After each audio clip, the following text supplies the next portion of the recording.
history, ceremony, and root cultural practices, particularly for artists and creators of change. The Arrivals Legacy Project gives participants the tools to connect in profound ways to their authentic histories.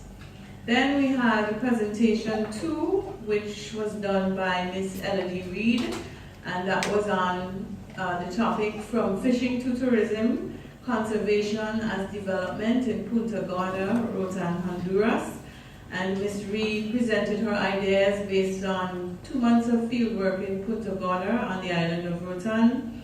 There she explored the social impact of the Bay Islands National Marine Park on the Garifauna community of Punta Gorda, and her presentation was based on this argument.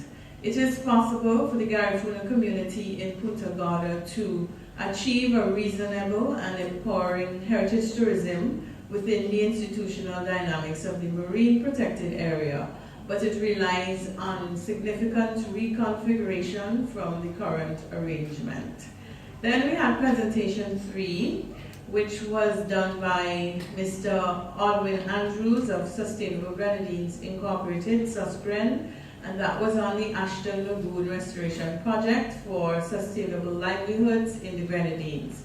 In his presentation, he told us about the Sustainable Grenadines Inc., SUSGREN, and how it is executing the Ashton Lagoon Restoration Project on the island of Union Island.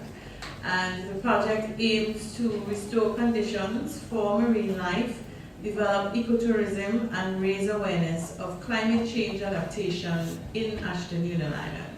The main thing that was underscored in this presentation was the importance of the involvement of the Union Island community in the restoration of the Ashton Lagoon, given that the project impacts their livelihood. This ties in closely with tourism and the Garifauna culture, indicating that for heritage tourism to be successful, a bottom-up approach is important. The community must be involved, as shown in the Ashton Lagoon case study. Generally, the presentation underscored the idea that taking ownership contributes significantly to sustainability. Then we moved to presentation 4, which was producing immersive multimedia Garinago histories and interdisciplinary collaboration. That was the first one for today. And in this presentation, we saw diversity at work. We saw how different disciplines, different professionals came together for the preservation of the Garinago history and culture in Roatan, Honduras. The presentation featured 2 Garifaunas from Roatan, a historian, a cinematographer, and a sound engineer, who shared their personal stories and contributions to the production of the film Anichugu. Anichugu showcases the true essence of the Garifauna culture, highlighting elements such as the language, the food, and music, and emphasizes the need for preserving the Garifauna culture and heritage through generations. Then we had the next presentation, which was the Indigenous Caribbean, creating engaged learning opportunities, and this was done by Ms. Jasmine Wade. In this presentation, we were apprised of the Native American Studies program at the University of California, Davis. We learned that currently there are courses on Native North America, Central America, and the Andes, but no course on the Caribbean. In an effort to address this gap, the university now has a proposed curriculum, and Ms. Wade's presentation offered a summary of the content.